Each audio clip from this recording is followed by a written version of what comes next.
நமச்சிவாய போற்றி. நாம் இன்று ராவணனின் முழுமையான கதையை பற்றி தெரிந்து கொள்வோமா? ராவணன் இலங்கையின் ராட்சச மன்னன். அவர் ஒரு சக்தி வாய்ந்த யோகி, சைவ பக்தர், புலவர், வாத்திக கலைஞர். ஆனால் பின்னர் அகந்தையின் காரணமாக வீழ்ந்தவர். ராவணன் விஸ்ரவஸ் முனிவர் மற்றும் கேசகி என்ற ராட்சச பெண்ணின் மகன். விஸ்ரவஸ் முனிவர் புலித்தேவ குலத்தை சேர்ந்தவர். கேகசி ராட்சச வம்சத்தை சேர்ந்தவள். இந்த இருவருக்கும் பிறந்த மகனாகவே ராவணன் பிறந்தார். ராவணனுக்கு கும்பகர்ணன், விருபாட்சன், சூர்பனகை, விபீஷணன் ஆகியோர் சகோதரர்கள். படிப்பில் சிறந்த ராவணன் சிவபெருமானை நோக்கி கடுமையான தவம் மேற்கொண்டான். பல ஆயிரக்கணக்கான ஆண்டுகளுக்கு தவம் செய்து இறுதியில் சிவபெருமான் ஒப்புடன் தோன்றி ராவணனுக்கு பல அனுக்கிரகங்களை அளித்தார்.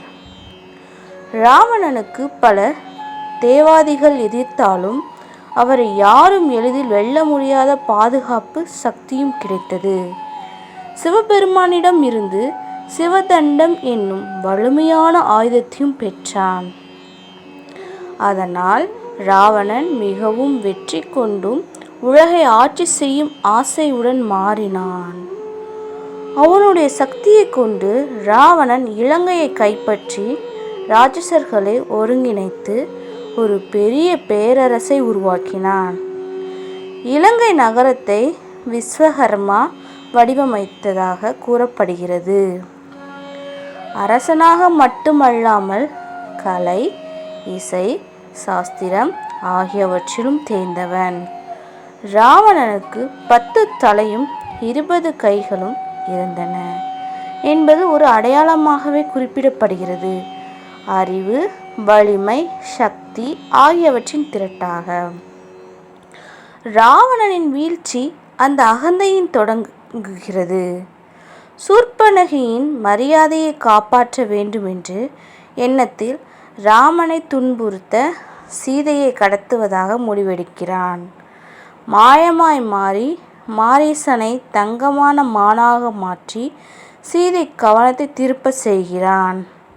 பின்னர் ராவணன் சீதையை கடத்தி இலங்கைக்கு அழைத்து சென்று அசோகவனத்தில் வைத்து அவளின் மனதை வெல்வதற்கு திட்டமிடுகிறான்.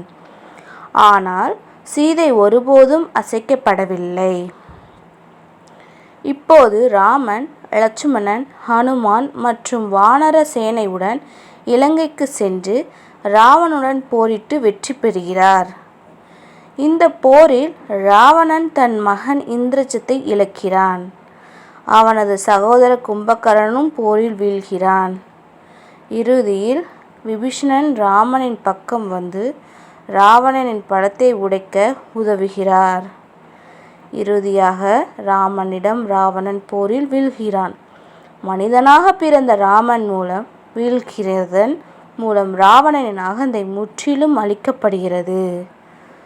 போர் முடிவில் ராவணனின் உயிரை விட்டபோது ராமன் அவனை பெரிய புலவர் என்றும் ஒரு வலிமையான அரசர் என்றும் புகழ்கிறார். ராவணன் தன்னுடைய தங்கங்களை அறிவை கொண்டு தவறான பாதையில் சென்றதற்காக உலகத்தால் நினைவு கூறப்படுகிறார்.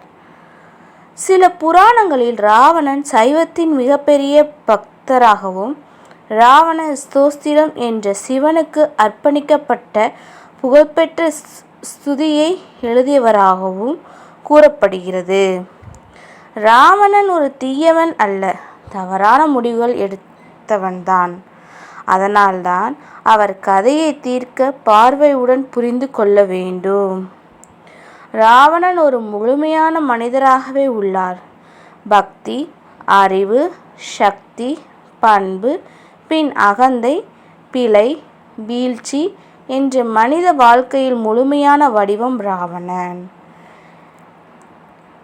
எனவே அகந்தையில் ஆழ வேண்டாம். இந்த சேனலை பிடித்திருந்தால் லைக் செய்து சப்ஸ்கிரைப் பண்ணி கமெண்டில் உங்கள் கருத்தை கூறவும்.